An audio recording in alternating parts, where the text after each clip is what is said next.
We're on. We are live. Pete Fry, the Goalie Mindset Guy here. This is the Goalie Mindset Podcast, and I'm thinking for the live there, should we switch it around? Yeah, maybe switch that around. So we're live on StreamYard. Some of these we're live on Facebook, LinkedIn, YouTube, X. We had a challenge with Instagram, so we're going live on Instagram separately. Anyways, Pete Fry, the Goalie Mindset Guy here. I got legendary goalie coach Lynden Sammartino here in the house. Lynden, great to have you, my friend. Freaking right. Very well. Thanks for having me. It's been a long time coming. I know. Hey, I'm excited to have you on. And Lynden did a spectacular job this year, as he always does, with the Victoria Royals. He is the founder of the Goalie Group, which involves Philadelphia Flyers, one of the Philadelphia Flyers goalie coach Brady Robinson as well too, and also in the Okanagan, Lucas Gore. Yeah. Lucas is a great guy. I had him on the podcast before. I'll get him live in the studio coming up soon too. And who else is part of the Goalie Group as well? Also my partner down in BC here, and he works with me with the Victoria Royals, Kai McDonald. Kai. Yeah, he's with works with me with the Royals. And, Okay. Been working with me. I've known Kai since he was probably 10 years old. Mm-hmm. I started training him a long time ago, and then he's hopped on board with us and helped us grow and been a great addition. Yeah, Kai's a great guy. Yeah, amazing. Yeah, I haven't seen him for a long time. Yeah, fantastic. Okay, so I'm gonna ask you a few questions here. Yeah. So first question is, let's talk about your goalie career for a little bit, and let's go into coaching. Okay. And the reason is because you have a different perspective on your goalie career now, obviously, than when you were playing. Yes. So there's probably things, even though I don't believe that we should have regrets, we can always look back and say, okay, well, if I was doing this again, what would I have done differently, so to speak? So that's the first question I'm going to ask you. With your goalie career, if you were able to have a redo on it, what's one thing that you would have done differently that will help the viewers? I think the biggest thing I learned in my career was that hockey and school kind of go hand in hand, right? My career ended up a little bit shorter than I hoped. I was hoping to get a Division I scholarship, and at the time, my high school marks weren't where they needed to be because I was so focused on hockey and didn't really realize the connection between the two for my future. So I learned the hard way and didn't get the Division I scholarship I was hoping for. Because of your marks. Because of my marks. Because of the marks, not from not stopping pucks. No, that I could do. It was the high school marks which held me back a little bit, which I learned the hard way. But I view it as something now that I really talk to my goalies about, and I let them know that the school marks, everything that you're doing, everything connects. Right. Yes. So isn't there a saying that says what you do in one thing is what you do in everything? 100%, and I think that really correlates with goaltending. Right. Obviously, our position is a very detailed position. And I find when we are detailed in life, we have a lot of success on the ice as well. Yeah, big time. And it's interesting. One of the things that I tell the goaltenders is that what's a course that you take in school that you maybe like the least, right? So you think of that. Yeah. One that is, say, the most boring to you. Say that's one of the most important ones, because when you're in there, you need to be able to treat it just like you're playing goal. So you look at it like that. So you start to connect when you're doing your school. Connect it to playing goal. What I mean by that is work on your focus. Yeah. So if you can stay dialed in on that course for even a minute and a half or 2 minutes, then maybe take a 30-second break, just like on the ice. Yeah. Then go back to being dialed in. So you do that. You're working on your focus in there. You're not working on that course. You are working on the course, but it doesn't seem like it. Yeah. And then it becomes a lot more fun. You're getting better as a goaltender, and it'll help your schooling just as a sidebar. Plus, you're connecting. Our mind works on association. You're connecting something you love to your schoolwork. Exactly. Right. So that was similar to you. Yeah. Like I was very similar to you. Yeah. And I think that's how I learned that. And that was probably one of my hardest lessons I learned. Like I grew up playing in Surrey for the Surrey Minor Program Association. Okay. And then I ended up playing a year Junior B with the Ridge Meadow Flames. What year were you there? It would have been 2004, 2005.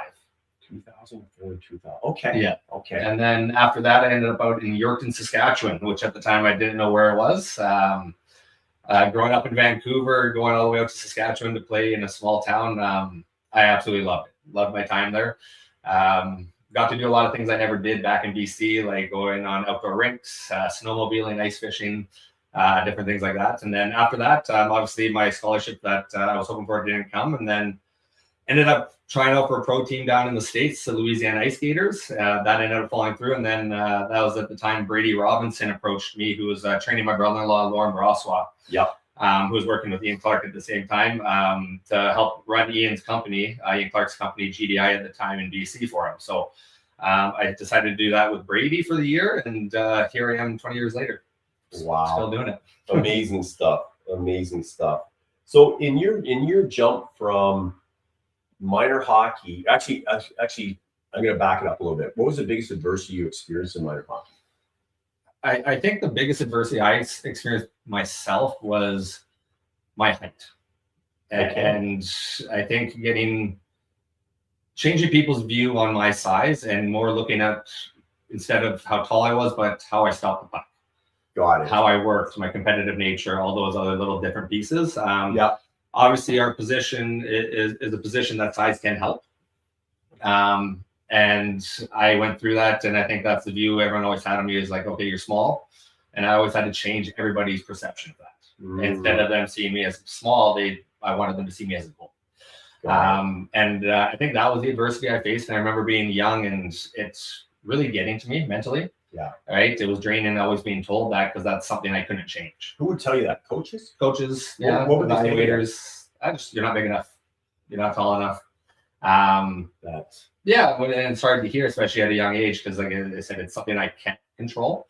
I can control everything else, but that's something that was out of my control. But over time, my mindset towards hearing that shifted. And I almost not necessarily enjoyed hearing it, but it shifted motivation. Became a challenge.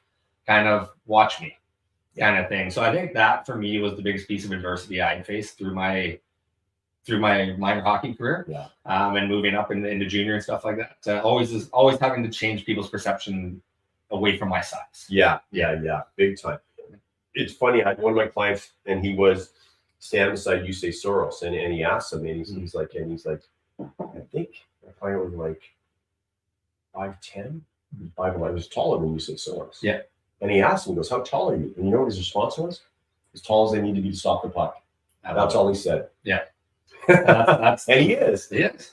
And he's proven it over and over, right? And to me, I think there is a little bit of a shift, and there's more doors opening for the mid-sized goaltenders that have good processing and understand the game, have good footwork, their depth adjustments within what they're seeing, and obviously how fast the game has become, right? The execution, the seam passes, your ability to move lateral is so crucial, whether that's on our knees or on our feet. So these mid-sized goaltenders, they have that ability, right? Yeah. And you're going to find the big goaltenders that do too.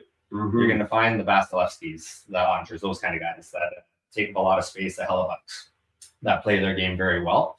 But I think there's more doors opening for guys like the Saros, the Dustin Wolfs, the Shesterkins, and proving these are elite level goaltenders in the best league in the world. Yeah, big time. I know we were talking before this, and one of the things I mentioned was that I think you got to look at size as just like another skill. Yeah. Right. So there may be some goalies that are more skilled in that area. What I mean by that is you're just bigger. Yeah. Right. So, but it's not everything. It's just part of the package. Right. Yeah. At the end of the day, it's all going to come together to stop the puck. So if you're a goalie listening and you're not that tall, just look at that as another skill and accept it that it's not going to be as good as the guys that are 6'3". That's skill because it's out of your control. Yeah.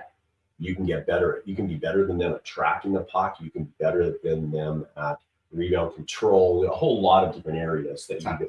And even if you're a bigger goalie listening, remember that, yes, your size will get you in the door, yet it's just one of the skills.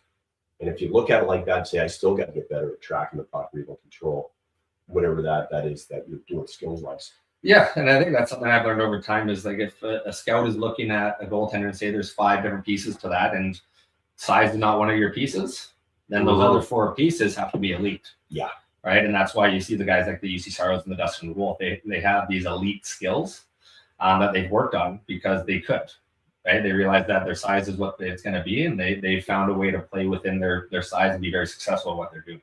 Big time. Yeah, exactly. What was your thing you're most proud of in minor hockey? If you look back, like your biggest success in minor hockey. Biggest success in minor hockey. Biggest success in minor, I think, was my we had the opportunity to actually go to the Quebec Pee Wee International Tournament. Oh, really? Yeah. So you went there? We went there, yeah. So, and especially growing up playing in Surrey, where we were your coaches. Who was my coach at the time? He never ended up going anywhere else. I forget his name at the moment. Okay. But We ended up going. We weren't supposed to go because it was always usually the North Shore Winter Club, the Burnaby Winter Club were the top two teams that went. And we ended up sneaking out. I think it was a win against Burnaby that year to get us in and qualify for it. So we went there. We had a great experience. We ended up losing in the first game, unfortunately, to Honeybake. In Detroit. Right? Yeah. Program, a very good program. And I always look back at that memory as probably one of my biggest accomplishments, especially in minor hockey. And then if I'm looking at junior hockey, as we ended up going to the World Bank Cup when I was in Yorkton, we played against the Burnaby Express at the time in the finals. Yeah, and that's when they switched to Burnaby. So it was Cal Turris was on that team, a few other guys that had long pro careers. We ended up losing in the finals. But that was probably our best or my best accomplishment through junior hockey. Was going to the World Cup National Championship. Wow, that's huge. Not a lot of people get that opportunity to go there. So Kyle Turris is on your team then? He was on the other team. Oh, the other team. He was playing for Burnaby at the time, and that was the year he got drafted third overall in Arizona. Got it. Phoenix. Yep. So best advice for transitioning from minor hockey or youth hockey to junior? Yes. What would you say? I think it comes down to understanding that what it takes to be a pro on and off the ice. We have a lot of guys, young goaltenders, young players that come into the Western Hockey League in Victoria through our draft or through camp, or who have been very skilled at their previous level. Whether they dominated or been very, very, very good. Step in and kind of expect the same thing to happen in junior right away. And they need to all understand that there's usually a learning curve. And what the learning curve is for me is how they approach everything off the ice, right? A lot of these kids have really good work ethic on the ice. They understand that piece. But they haven't really developed the routines, whether that's before practice, your warm-up routines, whether you're warming up your eyes, your body, your mind, whatever that is, what you're doing at practice, and also what you're doing for recovery after practice, right? It's not just get your gear off, have a quick cool down and get out of there. It's how am I managing my most important tools, which is my body. Right. So I think that's the biggest change for guys coming into junior hockey is understanding it's not just what you're doing on the ice. It's all the little pieces from, you make a decision whether you want to be a hockey player or you want to just play. Right. And if you want to be a hockey player, it's a lifestyle choice and you need to eat, sleep, breathe hockey. Right. So you need to understand your nutrition. You need to understand your body. You need to understand your sleep patterns. It's understanding all those things. So a lot of guys come into the Western Hockey League or junior without those skills yet, and it takes them a while to build. And I'll use one of our goalies in Victoria this year, Jaden Kraus, as an example. Jaden was an elite midget hockey goaltender out in Prince Albert, Saskatchewan boy. And he came to us very highly touted, was ready to make that step. And like every young goalie had a little bit of success and excitement, and then a little bit of a drop off, a little bit of a gain, a little bit of a drop off. Right. And over the time, we talked a lot and we kind of came up with a plan for him on, okay, how do we get yourself into a situation where you can find consistency? And we ended up looking at his pregame routine, his pre-practice routine, what he's doing for a recovery routine to be able to be good in back-to-back nights. And really put that in place. And I give Jaden a lot of credit. He put the work in and the time in throughout the year last year and through the summer. In the summer, he works with Kelly Gard. Out of Saskatchewan. So he works with Gardo out there. Gardo did a great job working with him in the summers there and really revamping what we're trying to do with Jaden on the ice. But the work Jaden put in off the ice through his nutrition and all that kind of stuff, he really understood and took that next step on understanding what it takes to be a pro and be successful in the Western League. And he's put himself into a situation, I think in the final rankings, he's ranked 12th in North America right now for the draft. So he went from a goaltender last year that had some struggles throughout the whole season to a goaltender finding his game, finding the pieces off the ice to find consistency to put himself on the map and, had a really successful season for us. Yeah. He did. You guys had a great year. Great year. It was one of those things. I've been with the team for 10 years now. And obviously the lifespan of a Western League team is up and down. You'll be good for a bit, and then it usually kind of drops off for a few years. And so we're on the upswing. We had just a little bit of change in management and coaching over the past couple of years. With a few guys coming in, and they've done a great job. We got a few good players at the deadline brought in to really help for that push. We brought in Johnny Hicks in net. Johnny came in and was super consistent for us and great. And, he gave us a chance to win every night and got to kind of start the playoffs for us. And unfortunately, with the workload and stuff like that in playoffs, there's a little bit of an injury there. And then Crosser went in and played great for us, but unfortunately, we weren't able to get past the high-scoring group of Spokane. Spokane's a good team. Yeah, with Lucas Score beat us. So. Yeah, I know. You have a bet going? We did. We were having a little bit of outside. So yeah. But they're off against Medicine Hat now, so that will be Willie Deschardins. Yeah, it's gonna be a pretty high-scoring series, I think. When does that start? I'm actually not sure. I think it's tomorrow or two. I'm assuming Tuesday probably. Carter Russell's a great goalie in Spokane. 5'9", great goalie, and an elite 16-year-old too. Yeah, 16-year-old elite skater. There's two. Was it 216? It was 216s this year. Eric 2 in Calgary, and then Nestor in Spokane. That's it, just 216. It was just the 216s this year. And with Carter, like I watched him a lot during his draft. Yeah. Right, and he is an elite skater, like, and that's where he puts himself into a good spot to be successful at the Western League level. I think his skating is similar to Dustin Wolf. Yeah, very similar, very similar tendencies to him. So I think as he develops and as he grows, and he got for 16-year-old got a decent amount of games this year, right, which is great for his development. And even talking with Lucas, he's been very happy with him. Yeah. He's got a great attitude. He's hungry. He's coachable, big time, right? It's Lucas to talk about both goalies there, even with Dawson as two great guys to work with. So, yeah. Dawson did a good job. Yeah, still doing a good job. Yeah. Who's your favorite goalie coach you ever had, and why? Well, I only had one. Okay. Yeah, I only had one, and it was for maybe 3 years, and that was at the time Angelo Maggio. So is he your favorite? He was my favorite and my only. Yeah, so I didn't really have. Joke when I said your favorite. If he wasn't your favorite, that would be hard. Okay. Right. So I ended up working with Angelo when I was like 16, 17. And at the time, like, goalie coaching was just kind of getting going. Like, and didn't you have goalie coaches for your teams or not? Not in Yorkton. We had a goalie mentor that would come after games so we could just talk. Okay. Never came on the ice with us. Never did anything like that. So like, most of my stuff was self-taught in the backyard. Yeah. Playing street hockey with the older kids down the street in the cul-de-sac, and they would always throw me a net, which was fine with me. That's where I wanted to be, and learned a lot that way. And then when I got to Angelo, what Angelo did for me was put the foundation in the skating. He was very good at teaching skating, and it was something I was very raw at. It's just something I never really paid attention. I was still getting up with the wrong leg at 14. So Angelo put all those little details into my game and allowed me to kind of take that next step and control the game a bit better. Instead of being a very sporadic, like growing up, I was a Curtis Joseph fan, Mika Kiprasov fan, like those kind of guys, the dynamic goals. Yeah, they were dynamic for sure. Yeah, and I based my kind of play a little bit around them. But Angelo taught me the skating and had that for about 2 years till I went to Saskatchewan. And then there we had a guy that we just kind of talked to after games, which was nice to have, to have someone understand the position. Who's that? His last name was Muka. Curtis Muka? No, not Curtis. No. He was much younger. This guy was much older. Yeah. But I forget. I think it was Muka was the last name, but he was a really nice guy, an older guy, and it was just a guy we could bounce ideas off of and who understood what we were going through. So, but yeah, so as a favorite goalie coach, and I guess it was Angelo at the time. There you go. It was Angelo. You win, buddy. Favorite goalie coach for Lynden. You didn't have a lot of competition though, but you win still. You won. Okay. Oh, and guys, if you have any questions, feel free to ask because we'll work the questions in the podcast. And Angelica, if you can check the questions on Instagram, because usually they show up here, right? But they won't show up here because we're on. Okay. Hopefully the audio is all right for everyone on Instagram because we're not mic'd up to it. We're mic'd up to the computer here. Okay. So let's next question is, what about head coach? Who was your favorite head coach you had? Head coach when I played. Yeah. When I played, okay. So the best head coach I had for me was probably Ed Zawadzki in Yorkton. I had him for all 3 years out there. And Eddie's still a close family friend of mine. I think we still talk a lot. He actually just had his number retired in Yorkton.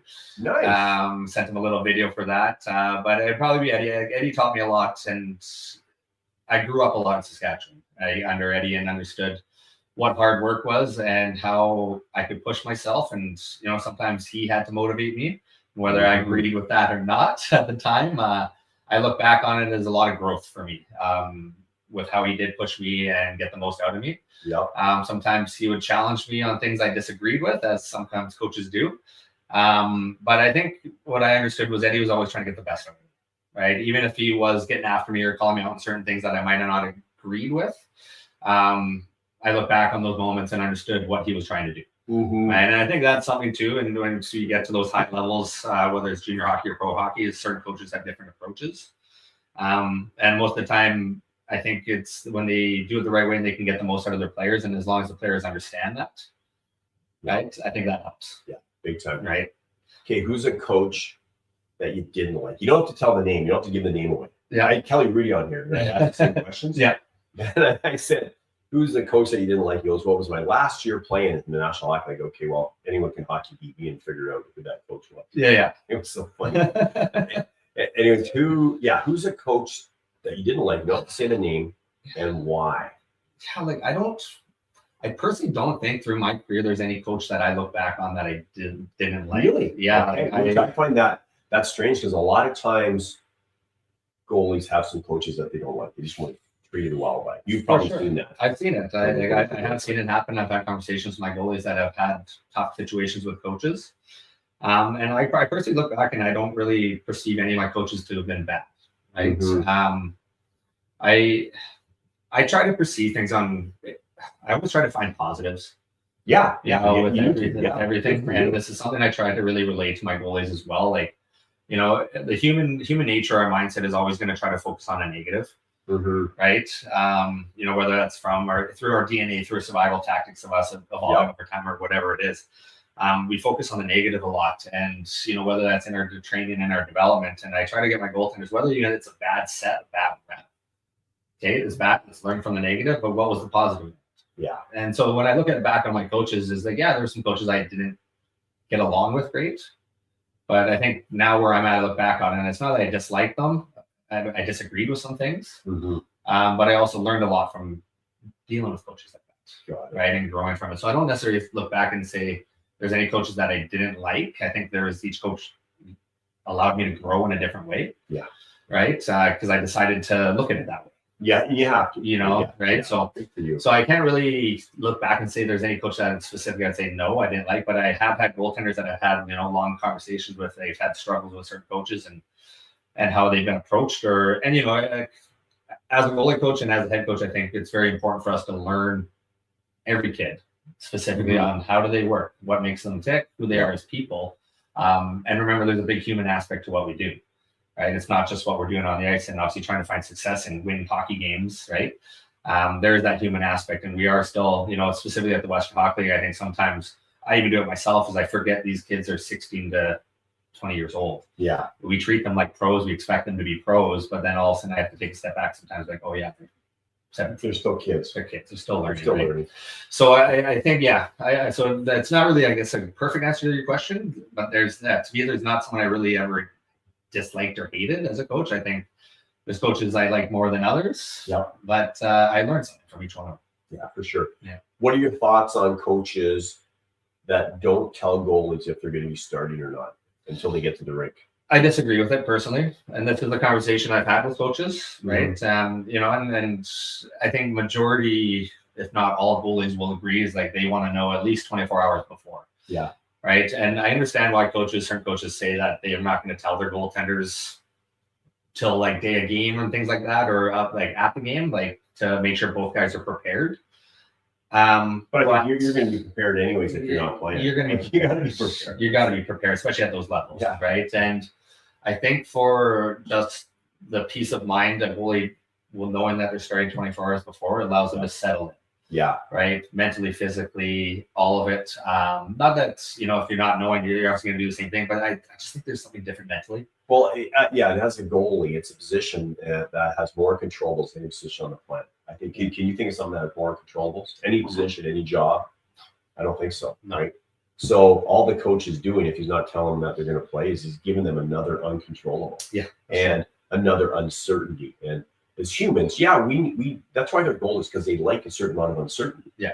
Yet too much could drive us crazy. And that's the problem if coaches don't tell the goalies before they do. Yeah. So I've, my time in Victoria, I've had 3 coaches, 3 different GMs. Who are the coaches? So my first 2 or 3 years in Vic was Dave Lowry. Yeah. How'd you like Dave? It was awesome. I learned He's a good guy. Isn't he? great guy, and I learned so much about the game from Dave. Like me going in, I got hired when I was 27. So going in, I was very goalie focused, and there are certain times I'd come down and be like, like Griff or Coleman should have had that. Yeah. It wasn't necessarily a good goal, but like Dave would rewind the video, and then he would circle something on the video, and he's like, "This is why this happened." So what Dave taught me was to have a more broad view on how the game is developing and what's going on, and see the game in a different light. So I learned a ton from Dave. Like, he was a long-time NHL pro. The way he saw the game, the way he handled the players was amazing. And our GM at the time was Cam Hope, who was a phenomenal GM too. Yeah. Great guy, did a lot. And, it was the two guys that hired me. So I have a lot of respect for them. And then after that, we ended up having Dan Price as our head coach and GM. He was a former goalie, right? He was a former goalie, which is very rare. Like that was very rare to have a former goaltender as a head coach and a GM. And Dan was phenomenal. Dan was so good at building relationships with the players and getting a lot out of the guys, and just creating a really good culture. Like it was a great culture that Dan and another guy, our assistant coach at the time, JF Best, really instilled in the group. And that was in a situation where the team was still in their downswing. Yeah. And we're trying to keep it very positive. They did a phenomenal job with what they could. And now we have Jake Heisinger, who's our GM, and then the coach is James Patrick. James is great too, hey? Awesome. Right? He's been, once again, long-time NHLer. Yeah. Coached in the NHL, a ton of knowledge on the game, been around the game forever. Jake's been great bringing guys in, done a great job from the GM standpoint and the direction that everything's going.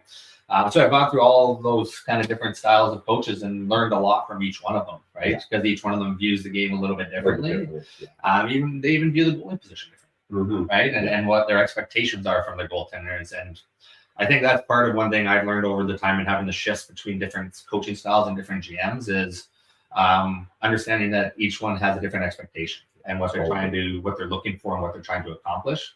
And I've learned so much from each one of them. So, a long time ago, I did, who Darren Jensen is? Oh, no. Jens, I hope you're watching. He played for the Flyers briefly. Great guy. Anyways, he and I did a hockey school in Victoria a long time ago called National Hockey School. And we actually brought in Dave Lowry and James Patrick as guest coaches. So two of the guys, a bunch of other guys too. Those were two of the guys and stuff. Really nice guys. Oh, great. And so knowledgeable about the game. Dave's up in Seattle now. Dan's over in with the Chicago Wolves. Okay. There's a coach there. So so I learned a lot from all those guys, and it was great. Yeah.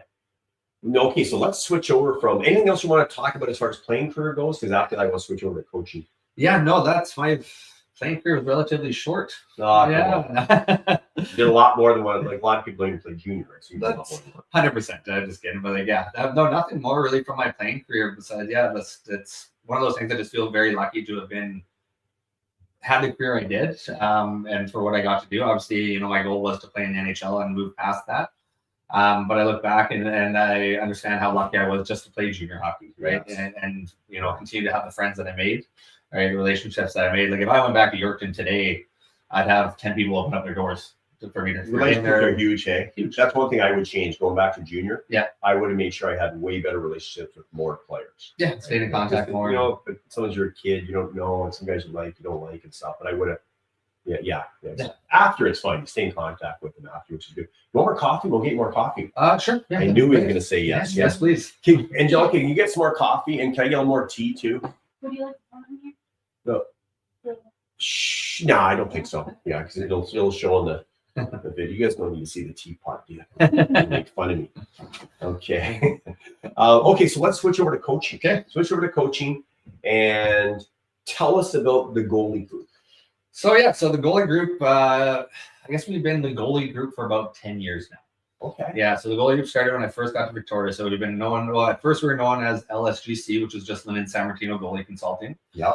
And then us wanting to expand and grow, we decided to shift the name to the Goalie Group. And that's kind of when we brought Kai McDonald on, Lucas Goron, Brady Robinson, and wanted to kind of create a group of elite level goalie coaches all working together. So, so obviously during the winter, like we're all kind of off doing our own stuff. And then in the summer times, we get together and run summer camps kind of all through British Columbia.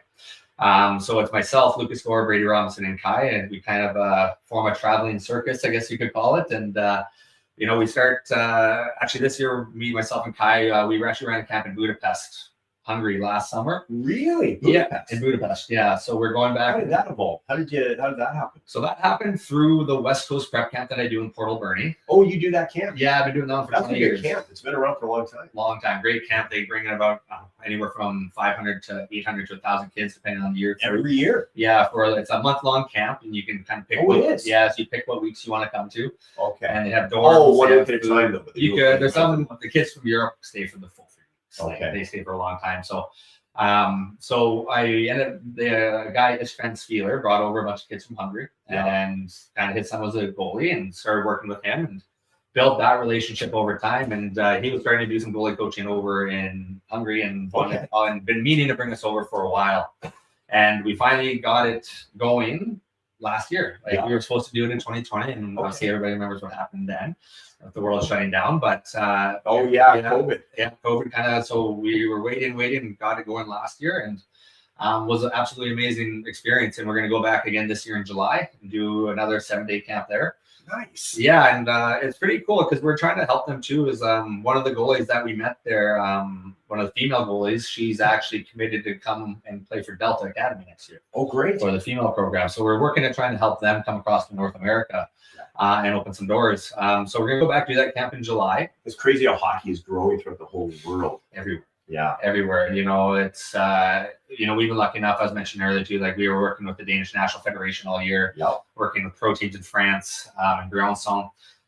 So these doors are opening up kind of all over for us with the Goalie Group and expanding what we're doing. So we're going to start with that camp in Budapest early July.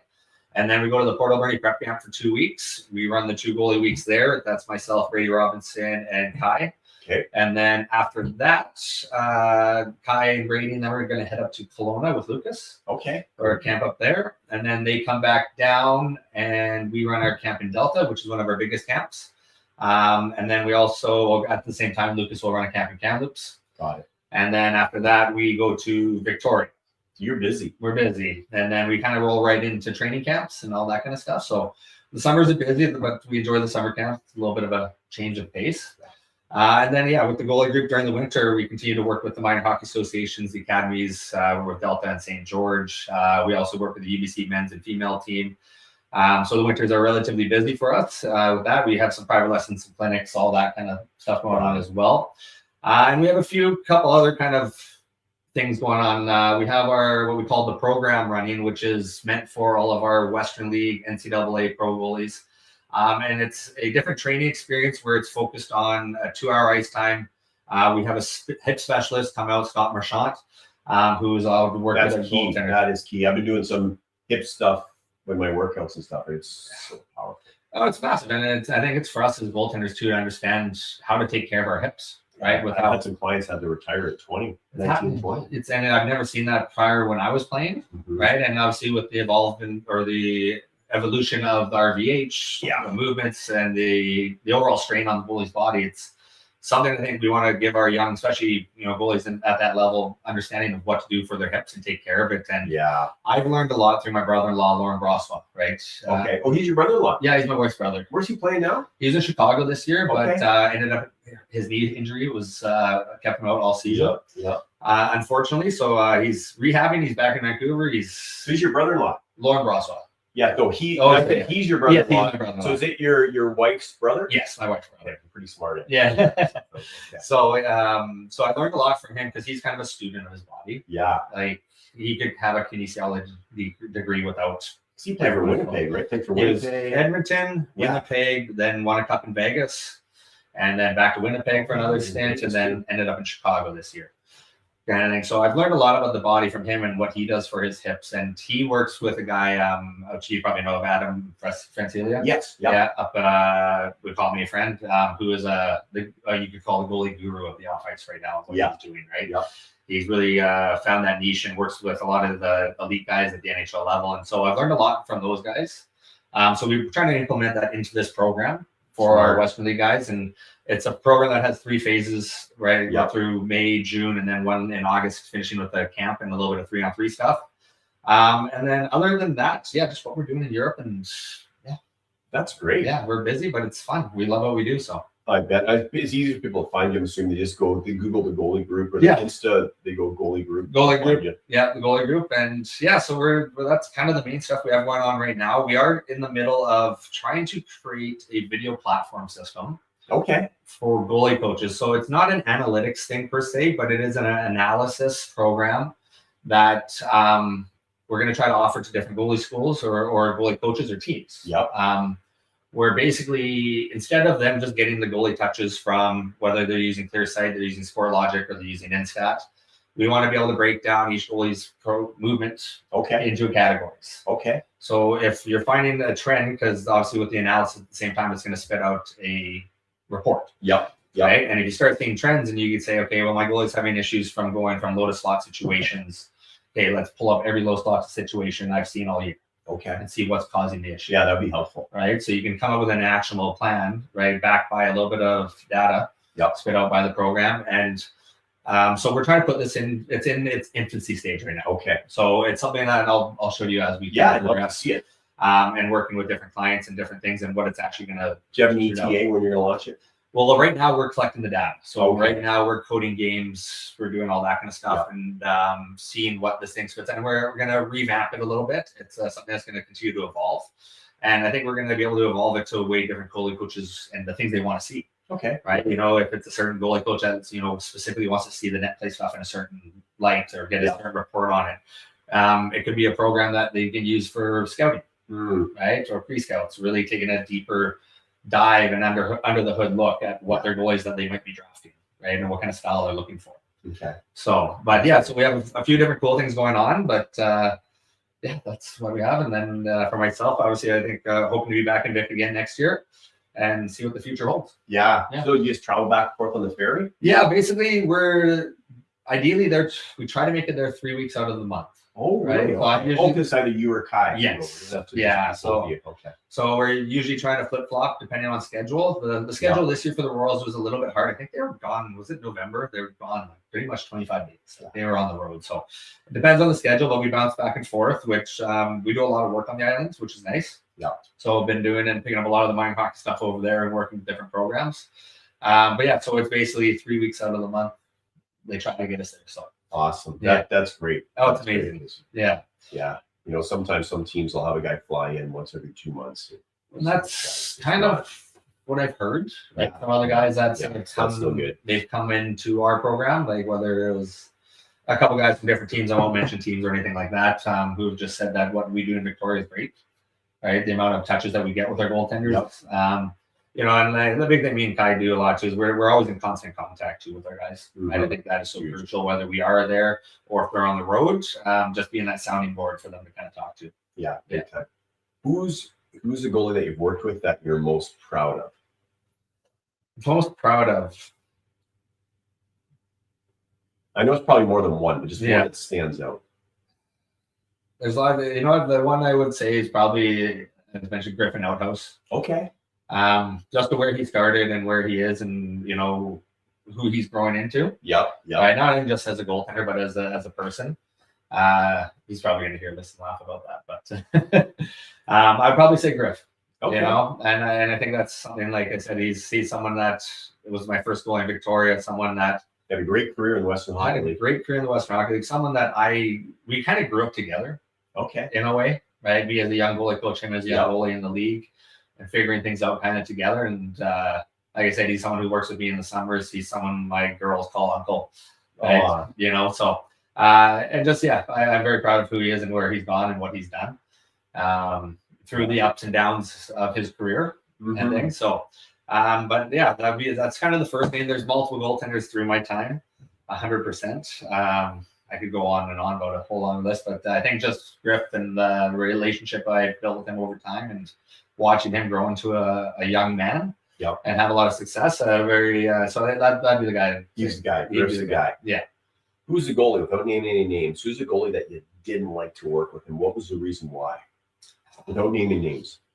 So I think the one that I won't name names, but because this is good for you guys to know, right? So you know what not to do too, as well as what to do. 100%, right? And it's one of those things that it's not necessarily one, like kind of going back to what I said about the coaches. It's not that I didn't like. I found there are certain goalies that I had a hard time working with because they weren't able to open up. Okay. They weren't able to open up and have open, honest conversations about how they truly were feeling. Was it because they were trying to impress you, maybe? I think a little bit of that, or a little bit of reflection, or a little bit of, they're guarding themselves. Yeah. Fixed mindset. Yeah. Also growth mindset. Where there'd be certain goalies I talked to, and I'd say it was after a game, I'd be like, "Hey, how you doing?" And they'd be like, "Oh, great, awesome, really good." And I'm like, when you can tell that it's not truly truthful, it's almost forced. Yeah. And I'm kind of like, well, you just gave up 7 goals and it wasn't a great, like, you're not okay. I know you're not, because I've gone through it. Yeah. And I've also done the same thing and told myself I'm okay when I was in junior. Yeah. And not talk to anyone or things like that. So I'm big on the relationship part with my goaltenders and being a sounding board and wanting my goalies to really open up and understand that they can kind of talk without judgment and express themselves without judgment to me. Yeah. So we can both work at finding a solution for that, right? I think that's a big piece for me, right? And these goalies I've worked with that are like that, they're hard workers, they do everything right, all these things, but I think it's more from a mental standpoint on letting me understand what's going on in your head, and so I can help. Like going to a doctor with a broken leg and just saying my leg's fine. Yeah, exactly, right? And not letting that doctor understand and help, right? So I think that's the biggest piece. Like, I've never had an issue with the work ethic and things on the ice, right? Yeah. Especially at that level, that's a given. I think it's more so goalies being vulnerable and saying, "Hey, I'm not okay mentally. Like, I'm struggling with confidence, struggling with these things, so we can find an actionable plan to get you where you need to be." Because no one's mindset is going to be perfect. And and obviously you understand this. It's a constant thing that I think you have to work on daily. It's like your skills. No different. It's a skill. Yeah. Your skills. Your mindset is broken out into different skills, just like your fitness, just like your goalie skills. Big time, right? And that's, I'll use like Jaden Krause as another example. Besides his physical stuff he improved this year, is his ability to cope with negative situations was way better. His ability to switch his mind back to the focus, the positive, right? Moving past the negative was so good this year. And that was a huge step for him. Yeah. Right. So I think for me, it's not that I disliked working with goalies specifically because of a work ethic or anything like that. I find it more difficult to work with goalies that don't open up and allow. And sometimes, like I said, that's hard. And like, I was closed off when I was younger. Right. I kind of was like, I can deal with it myself. I can figure it out myself. And I think now you didn't want to look weak. No, you didn't want to show any weakness, right? And going back to it doesn't matter nowadays. It doesn't, right? That's exactly where we're at. And the more we can actually talk and open up, is we can find the solution, find the path. So it's never been I dislike working with the goalie on the ice. I think certain goalies I've worked with have made it more difficult for me to really help from the mental off ice standpoint to improve. Yeah. Makes sense. If you guys have any questions, fire away. If you have any questions for Lynden or I, fire away, right? We will do our best to answer them live while we are on. Yes. We do have one comment. It's from Ollie Hockey 39. He says, "I read your book." Great job. Way to take action, Ollie. Good work, buddy. Did you like it? That's the key. Okay. There we go. What's something you'd like to talk about? I'm going to put you on the spot now. What's something you'd like to talk about? Instead of me asking the questions. I think I just want to talk about kind of my thoughts on the direction on where goaltending is going. Yep. I guess, and get your opinion on it a little bit too. Okay. Right. And I think one thing I really enjoy about my job and being involved with specifically with goalies is how much the game has evolved in my 20 years of doing this. Yeah. And always trying to stay ahead of the curve on what the next progression is going to be or where the game is going, right? And the game and our position will shift with what the players are doing. Yes. Right. And I think that's where I think in the next little bit, kind of how I'm viewing it is I've seen another shift, right? In where we are going to have to change as goaltenders. I think there's going to be little shifts with kind of what we talked about is maybe more mid-sized goalies getting more opportunity and playing, right? Because of their dynamic ability and different things. I think there might be some changes in how we actually play on our post, and there might be people moving a little more away from RVH depending on the situation and physical makeup. And Well, you look at Bobrovsky, sometimes he'll stand up. A lot of guys are doing it now. Instead of overusing it and just holding that position, right? So, like I think that's one of the most fun pieces for me is trying to stay ahead of the evolution of goaltending. And I'm personally a goalie coach that likes working with other goalie coaches. Like I like having the conversations with Brady Robinson, with Ian Clark, that's how you with get better. Jordan Siglitch, with 100%. That's how you get better. Bouncing ideas back and forth and really looking at that next evolution. And that's what me and Kai are trying to understand and do. And I think in Canada, we have done it, not necessarily the wrong way. I think we got very tunnel vision on a certain style of goalie on what we wanted to produce. And was I a culprit of that? For sure. I definitely fell into that loophole for a little bit. So I think what we're trying to do, and myself and Kai and Brady and Lucas are all thinking of it, is we're looking to shift on how we train our young goalies. Right? Our goaltenders, say under the age of 12, and what we're trying to do and how we want to make them into goaltenders. Kind of thing. And that can always compare to players too. And I'll give you an example. I remember I was at the Hockey Canada big summit we had after Canada lost to Czech in the Olympics. Dominic Hasek dominated, and Canada panics. Of course, they called this big thing, and I was sitting at a table with Ken Hitchcock, who was coaching the Flyers at the time. I think the Flyers. And a couple of things that came out of it. One was just like you were saying there, how you like to learn off other goalie coaches. He was saying that his brother does not learn from other people. He has all the books and manuals in the world, but he doesn't. And it's good to have books and manuals, but you got to get out there with other people too. He doesn't do that. He said he's just not a very good coach. Hopefully his brother isn't watching. And whereas Ken Hitchcock was always going out there getting mentored by Dave King at the time, Claire Drake, University of Alberta, guys like that. And so you got to immerse yourself as well too, because we become who you surround yourself with. And so the books are important. Books are super, all that stuff. You got to be able to with the people too. And the second thing was how with players, they didn't talk about goalies, but with players, how they would structure them too early, saying that you got to do this breakout. You're a winger right away. You're just a winger. That you're going up and down the boards. And so they were taking away their creativity. So would you say that's what's happened sometimes with goalie coaching in Canada when they're too young? They structure them so that they got this too much structure as opposed to being creative and finding different ways to stop the puck. And that's where the game's going. Like you nailed it on the head with that. That's my view on it. Is we've taken out the creative part of our position.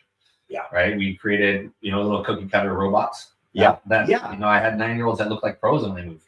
Right. And then I'd shoot a puck and they'd try to make this perfect save, and then go bar down and in. And they're like, well, I did everything perfect.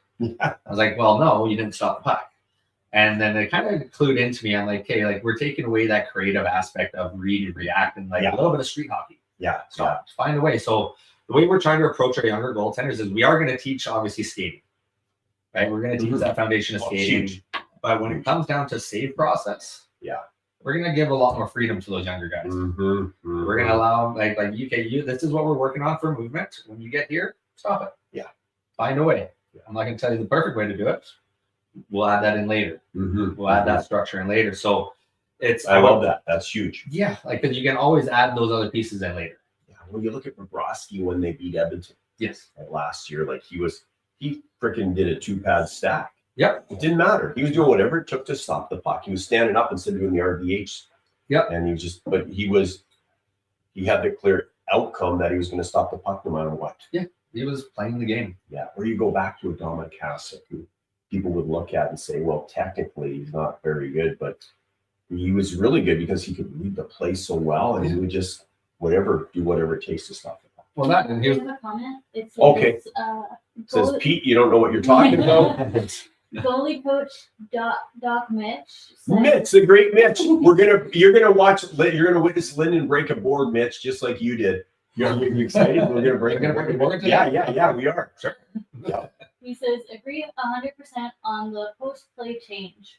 Oh, yeah, Mitch, or we might be doing a seminar in Philly too in the summer at some point. Oh, nice. which would be great. And a fire walk too. Mitch, you're going to walk in fire this summer. Get ready. A little bit later, he says preach with like 4 exclamation points. There you go. Okay, Mitch is awesome. Yeah, so like with the young goalies, I would rather than be creative. Yeah. Find ways to make saves, be goalies, and you can always tame a wild horse. Yeah, and have Right. fun. Right? Yeah, enjoy it. Dude, like just love to battle to stop the puck. Well, that's the thing. When I grew up, it wasn't about making like the easy chest save. No. It wasn't about that. It was No. about the backdoor spread glove Yeah, save. same here. Obviously, you don't want to be doing that all the No, time. I was doing the splits when I didn't need to do the splits. Well, and then going back to like Dominic Hasek, right? As much as it looked like he was just a madman out there, like he was the first player to understand how to take middle of the net, yeah. right? Whether it was going behind his back or different Really ways. so well. Yeah. He understood how to get through middle net coverage before middle net coverage was a thing. Yeah. And I saw someone comment yesterday on a save not made. If we say save not made, instead of the goal against, it's just a better image in the head. Yeah. So the goalie was here, the puck was in the corner, it got past like literally 4 inches in front of the stick. Yeah. And he goes across and doesn't make the save. Whereas the I think it was actually Mitch, another goalie coach in Philly too, George Bozak, commented that, sometimes goalies aren't activating their stick when maybe they need to, right? Because he could have just done this with his wrist. Yeah. And it's not getting to the other guy. No. Like just like you're saying about Hasek, right? Yeah. Taking away the middle. And that comes down to, that's, thinking the game. And like, even for myself, it's like when I'm going through like for the Western League draft and looking at the goaltenders that our scouting staff bring to me, I look for those little intangibles. Yeah. Right. Yeah. Like, how does this goalie think the game? Right. Are they aware of what their surroundings are? So like using the stick as an example, like if you're understanding of awareness of a passing lane and you understand that there's an option there, but your stick can take that away. Like those are little tells, like when I'm watching, a goalie for the draft that I'm trying to pick up on. Yeah. Little like intangibles of how they think the position and see and process the game. Right. Those are skills that once again are intangibles. Right. So when I am scouting for that, I'm looking for intangibles. Yeah. Right. I'm looking for creativity. I'm looking for those kind of things. Right. So goaltenders that you can see with good awareness and ability to process and make depth adjustments depending on what they're seeing. Like that's kind of the view I'm looking for. Or like you said, as simple as like, okay, puck's gone on the corner and that goalie pokes that pass away because there's that lane there. Yeah. To me, that's a little like check mark. I'm like, okay, he's really seeing and understanding what's going on around him. Yeah. So his ability to process the game quickly is going to give him a lot of success and also allows him to play the game quickly too. Totally. Because a lot of times goalies will be told maybe like to play so deep, like they're a bigger goalie, they're told to just play so deep in the crease, but wouldn't that depend on what's around? Like if there's 2 players there or 3, I could understand that. But if it's just one guy, does it matter if he's deep or if he's out? No, that's in that situation. I think that's an awareness of I can take depth, right? No matter what size I am, right? Yeah. In that scenario, or it could be in a situation off of 2-on-1, right, where you're recognizing your defenseman's actually got a good job on the passing lane. Boom. Yeah. Now I'm doing my job. Yeah. Okay. Not necessarily, I may not take depth, but I'm going to stop my drift. Yes. Right. So just those in-game awareness situations is something I would really pay attention to. Because that stuff to me is the intangible stuff that I can't really coach. Is these kids are able to process the game the way they can. So those are little pieces that I kind of try to look for, right, with those when I am watching goaltenders, and like I said, those little details of just like the compete, the battle, right, the foot speed, right, all the technical stuff, obviously. But for me, it's that intangible is like, okay, like, can he think the game fast? Can he play the game fast? Right. So I take a look at that a lot when I'm watching goaltenders. Huge. Yeah. Okay, Pete Fry, the goalie mindset guy here. This is Goalie Mindset Podcast. We're still going to stay on live, but we're going to take do you need to go to the bathroom or anything? No, I'm good right now. Okay, we're going to take a little bit of a break, and we're going to get set up for a board break. Angela, can you pass me a board? I just want to show it to Lynden and show it to the people here. I got to punch through that thing? Yeah. Here. That's pretty thick. I love it. Look at this. Fresh from Home Depot. Here we go. It's an inch thick. And I'll show you. I'll actually look at his face. I've never done this before. Look at his face. He's like, "What the hell?" We've only had a couple of people break their hand, but anyway. So I'll give you a little tip, and don't try this at home. Like, I'm a professional with this. So first of all, when you go to break the board, you want to go with the grain. So you want to make sure it's going like that way, right? You don't go across that way. So I want to punch like that. Yeah, because your hand's going to go like this. You're going to hit it with this part of the hand. Oh, I'm not like punching with the fist. No. You hit with that part of the hand, right? Boom. And then you look at the board and you see how right now it's kind of warped that way. You want to turn it so you're going with it, so it's warped this way. Okay, it makes it a little bit easier. And then this is, I want you to think of, because you take the board home with you when you go. Okay. Yeah, if you break it. I'm joking. Just so you know, Cody, I hope you're not listening. So Cody Porter, I think it took him like 10 times to break the board. He's gonna be mad at me for saying that, but that's fine. It doesn't matter. I've done demonstrations to people at my live. Yeah. They're watching me. Here's a demonstration, and I hit it. I don't go through it. Right? Sometimes it's because of the base is not that strong. It's things like that. But that's happened to me like 3 or 4 times. It's really funny. And anyways, so when you do it, you want to, so let's say you're going to write your target on here, like one thing you want to accomplish. Yeah. Right. Okay. Whatever that is. And you don't have to share it with people. You can keep it internal. If you want to share it, you can. It's up to you, whatever that is. Then you think about it. Just like when you guys have a target, because now we're talking about big thinking here. So you have a target. So when you aim to hit your target, do you want to stop here or do you want to go beyond your target? Yeah. You want to go beyond it, right? So when you aim, you don't aim to stop here. That's where you usually people go. They get fear building up and they stop when they get there. Yeah. Right. So you think of fear. What does fear stand for? FEAR. Do you know? No. False evidence appearing real. Boom. Unless you're really scared, then it's F everything and run. And so it could stand for a couple of things here. Anyways, so you're going to write your target on here. Now you're going to go directly at your target, right in the middle. Right, Yeah. right in the, you're going to hit that. You're going to go through it, and you're going to. So let's see your right-handed. Right hand. Let's see your right hand. So, yeah, right there. So boom, that part. Right here. Yeah, right there. Just keep it flat. Boom, and you go through it. Okay, so there's our board lesson. I'll do a demo for you first. Okay. Right, I'll do a demo for you first. So, what we should do, Angelica, is maybe we'll pull that back a little bit. And what did we do last time? Do you remember? Did we move this? I think we moved this to the side, right? Okay. Yeah, it was. Yep. So here we go. We're going to get set up here. I'll pull the chair over there. And then, yeah, you may need to hold the phone for the Insta.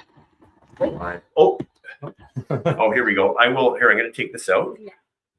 There we go. And it can probably be plugged in for a while. There's your coffee there.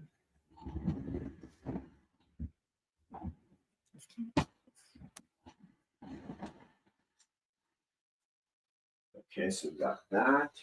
I think what we'll do is let's take this chair out.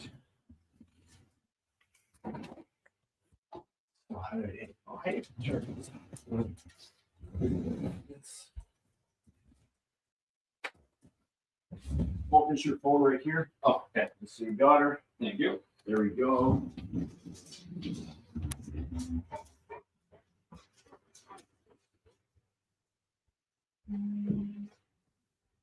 You know what? Get rid of this one too. Let's make it easier.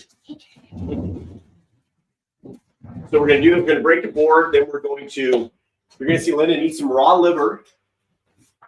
And then we're going to make some steaks. Okay.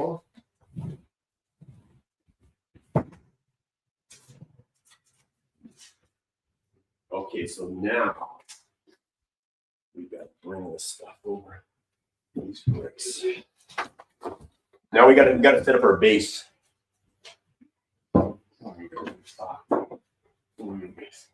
Yeah.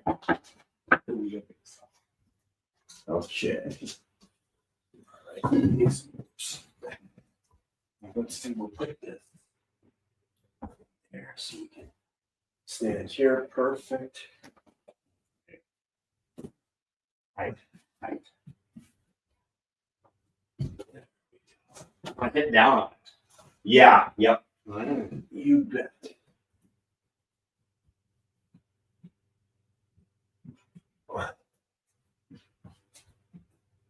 There you go.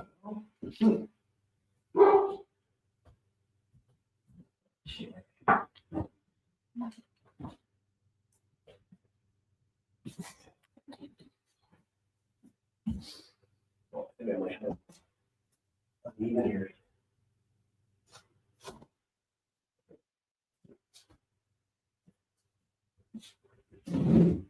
How many boards have you broken? Lots. Oh yeah, tons.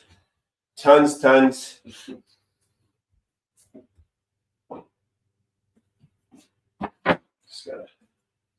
get the width. Yeah. Just right there, just a little bit. There we go. We're almost there.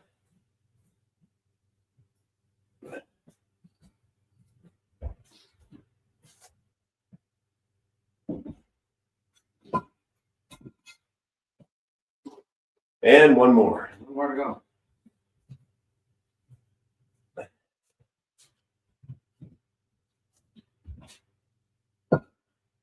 How's that? A little uneven. That's pretty good.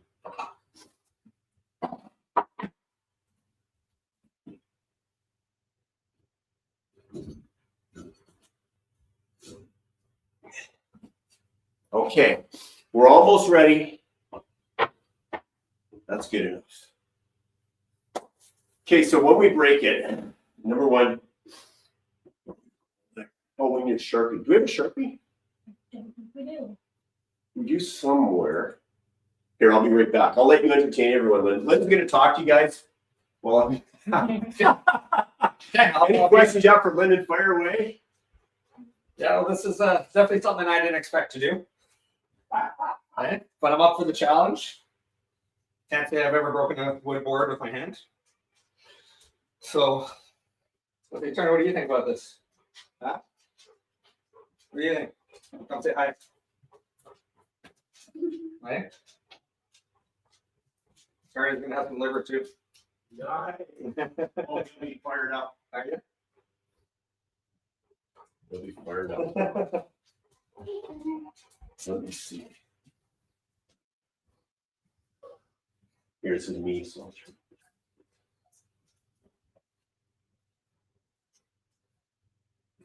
there we go. Okay, so you got your target on there, and then you get in your stance. So that leg goes forward, this leg goes back. And I used to do it where we would yell when we do it. Yeah. Don't want anymore because it's more of an internal thing, I think, right? Like you got to visualize your hand being down there. Okay, visualize your hand being down there. So it's just like, do you feel it there? Right. So it's when you go 1, 2, and on the third one, boom, all the way through. All the way through. As simple as that. As simple as make sure you're hitting with this part of your hand. Right here. Ready? 1, 2. Gonna picture it, visualize it, EPBC it all the way through. Boom. There we go. Huh. There we go. Well, you made it look easy. I think I broke my hand. I'm joking. I didn't. What happened? What's going on? That's good. Okay. That's Yeah. That's just how you do it. Yeah. So here you go. Go ahead and rate your goal right in the middle there. You want to play? Okay. Yeah. Do you guys have any questions while we're waiting? Feel free to fire away there. You see our dog Turner in here trying to get out. There we go.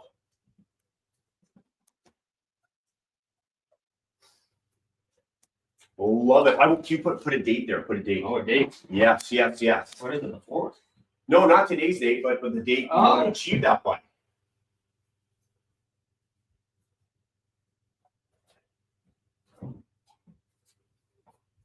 Oh yeah, I can see you doing it already. Yeah. So here we go. Put that in the middle. In the middle like that. Yep. And then remember that one leg back. You're gonna go right through. Remember what part of the hand you're getting. Oh, you're gonna kill it. And just go 1, 2, 3. 1, 2, and on the third one, just boom. So you can count to yourself. Let's see, I need to. That board. Like a chance. Nice. 3 pieces. You 3 pieces. Holy. Now you take this home and you put it on your wall or something, right? So, congratulations. Thank you very Freaking right. I got 3. Yes. We should get a picture. You want to get it on your phone? Picture? Yeah. Yeah. Okay, we'll just hold the board and shake hands and get a pic. Here we go. Got it. Got it. Thank you. Great job. You can check on those. Okay, let's head out. We will. We're gonna grab something. That was great. Hey, good for you. We will be here. Oh yeah, no, we're still gonna be on live. We'll be live. We get to eat a little liver. We got some organic fruit if you want. You want some fruit or something like apple or anything? No. Where should we eat it? Maybe here. What do you think if we're right here? That should do well. Eh? That's pretty good, eh? Yeah. Okay. Here. So I'm just gonna put the jacket over here. Turn. There we go. Yeah, we can sit here.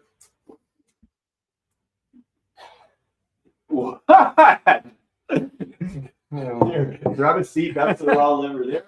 You tried this? No. Not going to? No. Doesn't matter what side I go. No. I can put the pan on for the steaks too. Just looks.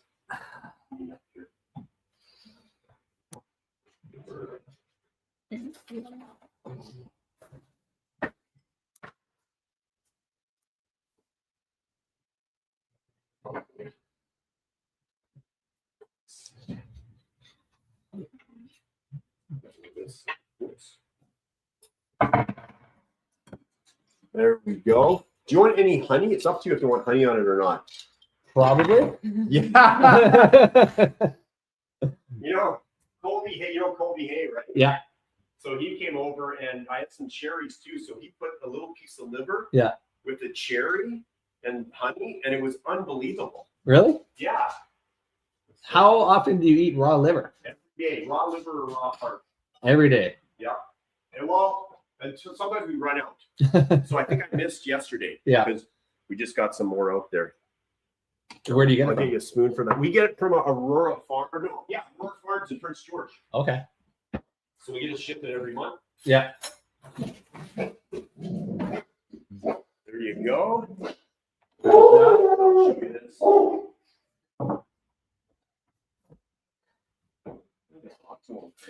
Oh, do you want some milk with it? Like raw milk? Do you like raw milk? You ever tried I've it? never tried one. I've always wanted to. Yeah, let's try it. It's really good. It tastes better than regular milk. Sure, I'll try a little So we bit. got some raw milk there. You can't get this in Canada. No. We go to the US and bring it over the border. Oh, So there's a heart there's the heart. right there. So it's like frozen. Yeah. Huh. Nice to see that.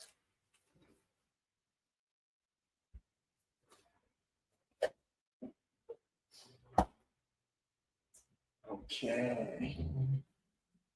Here we go. So that's the liver right there. You can see that. There. I can see Lynn's excited. What the hell did I come over here for? We're only gonna have a little bit. Like you only need a little piece. You don't need to eat that much. Oh yeah, I'm just gonna have a little Yeah. So taster. that's good, eh? About that. I gotta eat the whole thing. No, yeah. Okay. Yeah. So let's see. I would do that one. And here. So what I'll do is I'll cut it up. I don't know if you guys can see it. There you go. So you can see that. Like just a little piece like that. Yeah. That's all you need. You can, if you want, what I do sometimes, I'll get a spoon. I'll put a little bit of honey here, then I'll kind of dip it in the honey. Okay. Because like the heart has no taste to it. The liver, I used to hate cooked liver. Yeah. That's right. Well, Not be the best tasting. I've had heart before, growing up and like that. Never really dove into the liver, especially raw liver. Yeah. What's the health benefits of raw liver? Can you Google it? I know it's good for you, but I'm short-term memory guy. I had a few concussions when I played. Well, I know like there's been a lot of stuff that like talked about like with the organ meats and, Yeah. and the healthiness and the nutrition that comes from them, Yep. right? I just don't know what the actual details are. Yeah. I know there's a lot of nutrients in it. Yeah. And you think of it. Like, I think the big mistake nowadays is people count calories when they should be counting ingredients. 100%. It's all right to count calories, but count ingredients. And lots of people are taking something that has like 80 ingredients in it. Well, that's the hard part, right? And even for myself with like 2 young kids and trying to, you know, get them to eat healthy and different things like that. Yeah. We're very cautious of that and very aware of the stuff now. So it's just, it's one of those things where it's hard. You got to look at the ingredients and everything now. Yeah. And just you see what it is. So Big time. Here you go. You got a Ted Lasso cup. Hey. I have the benefits here. Nutritionally, raw liver can be a rich source of essential vitamins and minerals. With the right balance, it has the potential to support vision, fertility, Vision. Good for goalies, hey? there you go. Got to get your goalies on this. energy, and even your immune system. Wow. Thank you. There. Yeah. I find this like I cannot drink processed milk or whatever you call it, pasteurized milk. Yeah. I just like I think a lot of times people are what do they call that? Lactose intolerant. Yeah. I think it's lactose intolerant to the pasteurization of the milk. That's what I think too. Like a little bit. Like I don't have the knowledge on it, but I think there has to be some correlation with that. Yeah, because I'm fine with this. Yeah. Well, even with like the whole like with you know, like some of my friends have issues with gluten. Yeah. Right. But then when they go to Europe, they're fine. They're fine. There weren't issues with gluten 20, 30, 40 years ago. No. So whether it's what we're doing over here with what we're doing with our stuff, like because it's a big business. Oh, it's a big business, right? And yeah, my wife's mother, my mother-in-law, like she's gluten intolerant, and she went to Europe and she could eat the bread, she could eat the pasta, and she didn't have any of the symptoms when she was over there. The crap they put into it. Yeah. Right. Okay, here we go. We're gonna need a little raw liver, Lynden. Let's see. Let me try the honey first. We gotta get it. Can you get a picture of him eating the raw liver too? Should I just gotta go for it? Yeah. Let's go like this. No honey. Picture. Yeah. Well, yeah. Try with no honey first. Let's go like this. Can you get a picture of us with your phone? Mine's full. Oh, you're what? Oh, okay. Oh, sorry. Yeah. Here we go.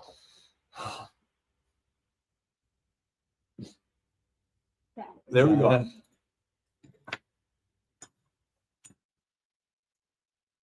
This one actually tastes pretty good. I thought you might want an action shot for your wife.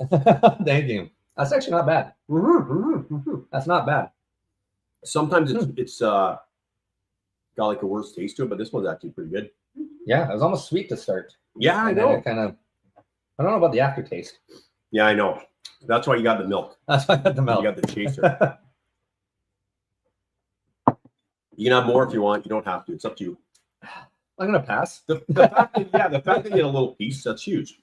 I will try everything. I got something I always try to do is I try to try everything at least once. Yep. Yeah. Right. But that was way better than I expected. Especially I've never eaten raw liver. Yeah. Right. I know. So, but definitely way better than I expected. It is, isn't it? And how much do you eat a day? Like just a little bit? Just a little bit. Like this is probably what I'm eating now. Is probably what I'll eat in a day.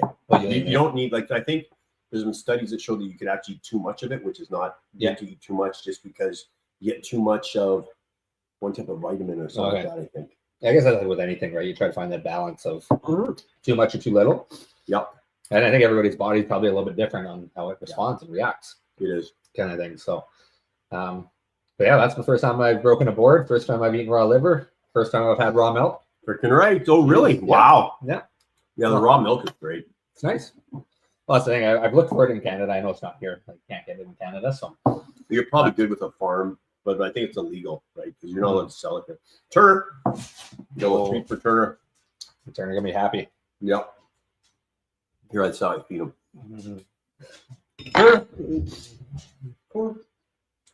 Pour. There you go. Oh, he's fired up there. Well, you didn't even chew it. No, I know. Straight down the hatch.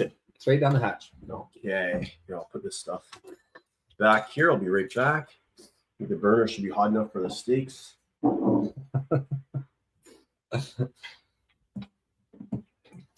more at the table. Oh, yeah.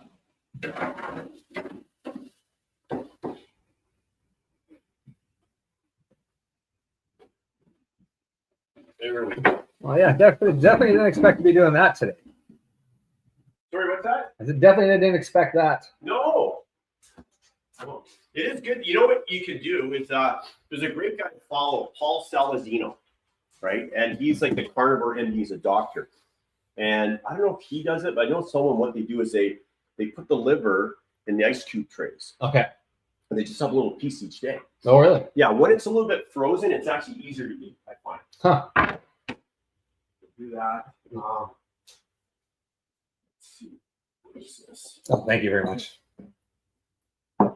Here, I gotta try this. Show you.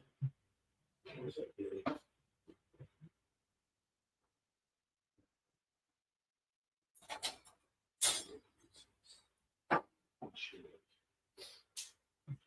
I won't make you do this. What are you What I'm doing? gonna do. This is the most nutritious part. I'll show you. You're not gonna drink that, are you? Yeah, that's the best part.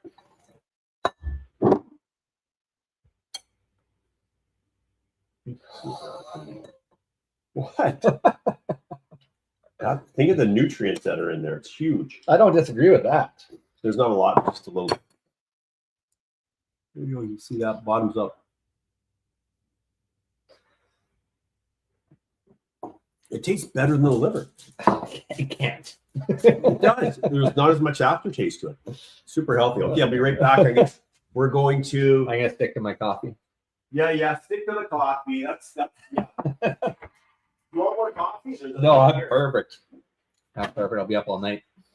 I'm gonna get the steaks out. So this turns into a little bit of a cooking show. We're gonna cook the steaks now. See us cooking the steaks. There we go.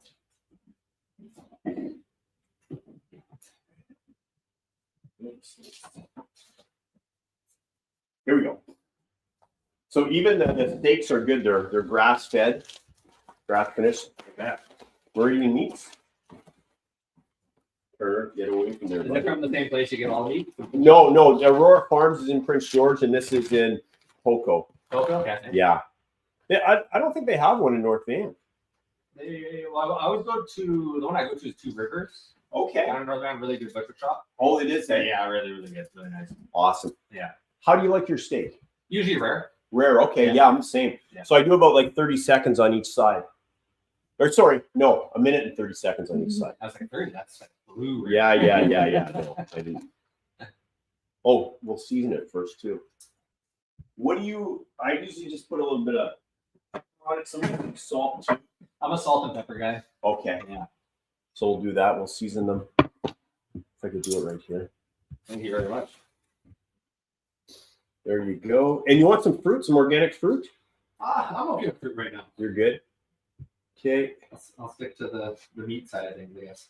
There you go. Yes. There you go. Okay.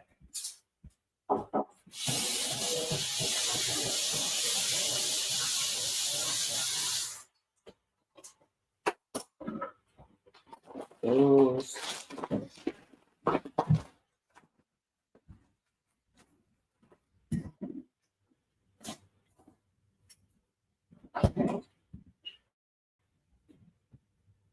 So let's put some. I'm just going to stick with pepper, but we'll give Lynden the. He remembered to take his mic off. Sorry? He remembered to take his mic off. Oh, yeah, smart. Damn, that would have been awesome if he left his mic on. We're just seasoning the steaks here. Any questions you guys have, fire away. There we go. I think that's enough. Put some salt on him. I'm not supposed to have salt, so don't really put any of mine. I'll put a little bit on mine. There we go, just a touch. Just a touch. Put this here.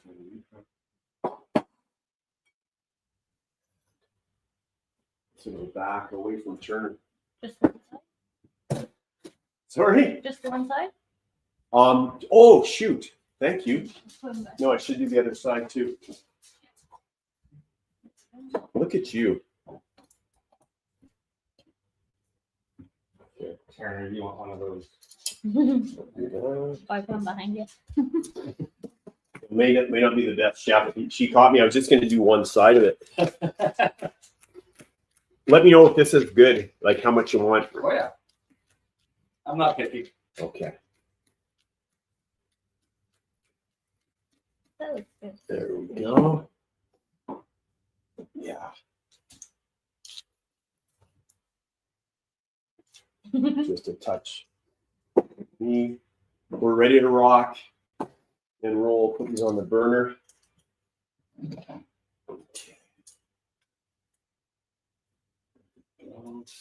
All of the windows are open, so no one has to worry. Can someone put their timer on for 90 seconds? 90 seconds. Yeah. 90 should be good. I'll be right back.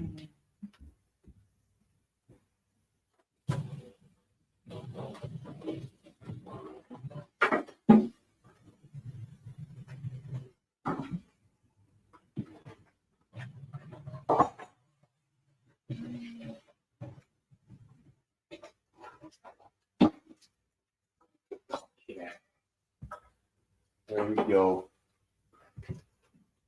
Yeah, let's say you guys got any questions, feel free, fire away. How often do you eat steak then? Every day. Every day? Every day. Yeah. Yep. So steak, burgers, and when you burger though, it's just the burger patty, like nothing else. Boiled eggs. Yep. Sometimes scrambled eggs, a little bit of cheese sometimes, with it, not a lot though. And then fruit, like lots of fruit. Yeah. And carrots, and that's about it. Yeah. Except yesterday, my wife and I went to Earl's. So I had a burger there with the bun, which I usually don't eat, but if we go out sometimes, I might. You can treat yourself. Yeah, exactly. Have a little bit, right? Or we'll go to the keg once in a while, so I'll have just a little bit of the keg bread. Yeah. But besides that, I don't touch bread. No. Okay, no, not at all. Yeah, I don't eat much of it. Yeah. Yeah. If any really. Yeah. Every now and then, but yeah, I'm somebody I try to be really cautious of what I put in my body. And Huge, right? yeah, being around, pro athletes and stuff, you really start to learn those You things. want to be a good example too. Yeah. Right? Exactly. Yeah. An example for my students. Right? Yeah, huge. And for your kids and your wife and Yeah, and just staying ahead on the knowledge of the nutrition and just like all those little things to be able to help them. Those situations. So Yep. Is that 90? That's 90. Look at that.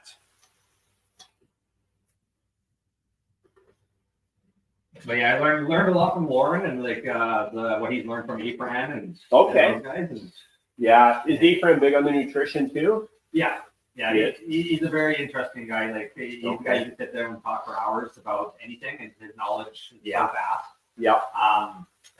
But he's very cautious of what he eats. Like I know he's got everything's organic. I think he has his own orchard, a bunch of different things. But Lauren has really evolved into understanding all those things as well, Okay. and the way he eats, and like he's taking dives into different kind of styles of diets. Like he did a little bit of the carnivore for a bit, Okay. and different things like that. Yep.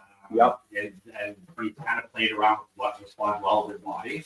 Yeah, everyone's a little bit different. Yeah, and he's kind of I think he's found a good balance, and I think that's like we talked about being a pro, right? I think that's a part of it is like really understanding your main tool, your body, Yeah. and what your body actually responds to, right? 'Cause Yeah. one thing that might work for somebody is not going to work for somebody else, No, exactly. right? I think everybody's always looking for that one special fix. Yep. Instant fix, because everyone's looking for instant, results, Instant gratification. all that kind of It stuff. never works. Yeah, Right. right. So where it turns into now, like taking the time and understanding, what your body's going to need. Right? Yep. And as pro athletes, the guys that really take a deep dive into that are allowed to, allow themselves to really take off. Yeah, exactly. Yeah. How we doing for time?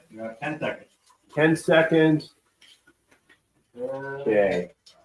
We're almost ready. 4, 3, 2. Look at that. Bang on. Boom. See, there we go. Looks good. Let's go. All right. Here we go. Like Sunday steak. Yeah. I love it.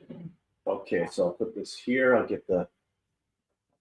There you go, my friend. Oh, okay. Thank you very much. You got it. Smells good. Oh, do you want? Oh, you got milk? Do you want more milk or anything? I'm good right now. I got my coffee right now. That's You're good? perfect. Yeah. Okay. Thank you. Okay. How did you like the milk? I like it a lot. Yeah, it's pretty good. Hey. Well, I read a bunch of stuff on like the health benefits of it and things like that. Yeah. And that's why I always wanted to try it because I've read about it. but I've never been able to find it anywhere Got it. online, kind of thing. So Yeah. I've always like peeked around in different places I've traveled to see if they have it, and most people Okay. say you got to go to a farm, like direct to a To farm. get it. Yeah. Yeah. Yeah. So my son's getting some right now. He's actually went to the US. So Okay. he should be back and he's sick. Yeah. So I think hopefully he goes on a hike with us. Oh yeah, nice. But yeah, so he's getting the milk and eggs right now. They Get did. the eggs from there too. Okay. So Yeah. and I'm going to show you them here. I don't know if you can. I'm sure you can find them in Canada. Because I don't know why we're getting our eggs from the US. Yeah. But the key is what they feed them too, right? So Oh, yeah. these are. I don't know if you guys can see. pasture raised. Yeah, so it's pasture raised, not free run or free range. Yeah. Pasture raised is better, soy free, right? Because a lot of times it's like they're feeding the chickens Yeah. soy and crap, right? Yeah. So it passes on to us. Do you want a carrot with it? No, I'm okay. Okay. I just have the steak. Yeah. Okay. Thank you. Back in 2 seconds. Yeah. Oh, looks good. I was hungry too. Yeah. I'm not going to the bathroom. See, I was smart. I took my mic off. Yeah. Remembered. Yeah. I Didn't need everybody hearing that.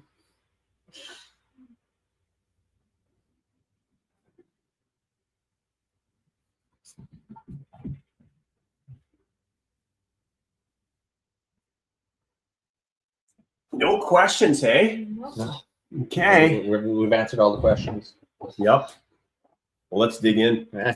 Should be cooked by now because it cooks a little bit when you take it off too. Yeah. Do you eat the fat? Oh yeah. Yeah, fat's the best part. Who was telling me they were watching that show Alone. You know what Alone is? Mm-hmm. And the guy was in Alaska, I think, and he killed an animal to eat. And I don't know what it was, a big buck or something like that. But some other smaller animal came in and they ate all the fat off the animal. Mm-hmm. So the guy still had the animal except for the fat, and he was still starving to death. Mm-hmm. He wasn't eating any fat. I saw that one. It was actual moose he got. What was a move? It was a moose, and they're lean already to start with. Mm-hmm. Kind Yeah. of thing. And yeah, he's like, I have this whole moose. He said, but I feel like I'm starving to death. Yeah. What were the animals that ate the fat? Hmm? Do you know what the animals were that came in and ate the No, don't remember. Yeah, I remember him like, yeah, he's like, I had this whole moose, thought it'd be great, Yep. and just didn't have enough nutrients. Yeah. Right. And it's so funny because for so long people were like, fat is not good for you, fat free and stuff. It depends on what kind of fat it is. It is. There's good fats and bad fats. Yeah. And it all depends. So, Yep. You think you could survive on that show? I think my son could. Oh yeah. I don't know about me, but my son could for sure. For sure. Is he pretty outdoorsy? Yeah, he doesn't have a bed. Oh really? He sleeps on the ground. He said beds are bad for you. Really? Yep. He never wears shoes. Mhm. He goes barefoot like he'll run on rocks. Right. Crazy. Wow. And he can scale, like we were in Florida and he would scale a coconut tree or palm tree Mhm. and throw coconuts down. And there's nothing to grab. Your core has to be so strong to do that. You're using all the core strength. Yeah. Mm-hmm. Wow. Mm-hmm. I'll say I'm barefoot most of the time. That's good for you. Yeah, I think it's something that I found helps my body's recovery. Yep. Yeah. Relieving the body of inflammation through grounding and different things like that. And Yeah. I've had a good few of my goalies. Actually, one of my goalies, he would always find a piece of grass before the games Oh, really? and try to go stand outside on a piece of grass in bare feet. Who is that? Johnny. Really good Yeah. for him. Yeah. So he likes that and he liked that feeling and part of his process. But it's something I've always done and it's something I really promote to my daughters, Mm-hmm. right? Especially being outside in their backyard, gardening in the Yeah. summers at the beaches. Anytime you have the chance to connect to the earth, I find it does a lot of positive for the body, right? Even Big like, time. you know, might not feel it right away, but I think the more and more you do it to help reduce the inflammation, Yeah. you'll start to notice the difference, right? Yeah. And you know, a lot of people talk about starting your day like that. Mm-hmm. You know, with your feet on the ground in the sunshine, In the sun. yeah, no sun. getting some early morning rays, different things. So, yeah, I think all those pieces are super important, right? And a lot more studies coming out. You know, showing the benefits of them. Mm-hmm. Yep. So the other thing that he does, once it gets dark out, he turns off all the lights in the house. Mm. My wife gonna get mad at him. Do something, all of a sudden it's dark. Just dark. Yeah. Well, you've heard about like a couple of like NHL players that are, I don't know if they're actually like that, but I heard I was listening to the Chicklets podcast and they're talking about Chikrin. Yeah. It's He like- eats raw stuff too. He does. He eats Yeah. raw stuff, but he's also, I think, I don't know if it's this extreme, but they talk to him just having candlelight in his house. Oh, really? And I think, yeah. Good for him. So, How's the steak? Is it good? mhm. Yeah, it is good, isn't it? Very good. Oh, it's great. But there's a lot of really cool things that a lot of people are starting to do and understand Mm-hmm. to help with the body. Yeah. And I think that part is like evolving a lot in how people view it and what people are doing. And specific too as goaltenders, right? You know, a goalie's off ice has to be different, Mm-hmm. right? I think there's been lots of improvements in that area. Goalie's not just getting grouped in with the players. I think. So, Yep. Oh, here's John. so I think that's been huge. Yeah. Right. And allowing goalies to develop specifically off the ice and their full body function movement stuff. Yeah. So yeah. Yeah, big time. John, this is Lynden. Come and meet him. Hey. Great to meet you. Great to meet you too. How are you? You're doing well. Doing well. Tried liver. I broke a board. Oh yeah. Yeah. Yeah, and raw milk. Had some raw milk. Well, it's been a day. I'm finishing it off with a nice steak. Yep. And the seasoning is pretty good, eh? Mhm.